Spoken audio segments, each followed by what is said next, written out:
Israel மீதான தாக்குதல்களை தடுத்தால் America, England மற்றும் பிரான்ஸ் நாட்டின் கப்பல் மற்றும் முகாம்களை குறிவைத்து தாக்குவோம் என ஈரான் எச்சரித்துள்ளது.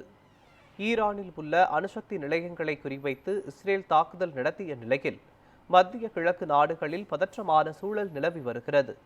ஈரானின் அணு ஆயுத திட்டங்களை கைவிடச் செய்யும் வகையில் அமெரிக்கா நடத்திய பேச்சுவார்த்தை தோல்வியடைந்த சூழலில் ஈரான் மீது இஸ்ரேல் தாக்குதலை தொடுத்துள்ளது. ஈரானின் அணுசக்தி நிலையங்கள் மற்றும் இராணுவ முகாம்களை குறிவைத்து இஸ்ரேல் தாக்குதல் நடத்தியுள்ளது.